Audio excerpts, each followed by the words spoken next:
చిక మీద పడే చినుకుల మల్లె చిరు ముద్దులు పెట్టి శృతి చేయడమే నీటు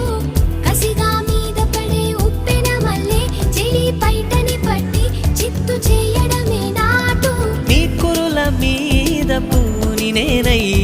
మురిపించే ఆట ఆడించనా మృదువైన ముద్దుల్లో సొగసే ఉందే మంచంలో మాటలకి చోటే ఉందే మత్తెక్కే కౌకిట్లో ముంచేస్తా అమ్మడు సోనియా సోనియా స్వీట్ స్వీట్ సోనియా రెండిట్లో ఏది నీకు ప్యార్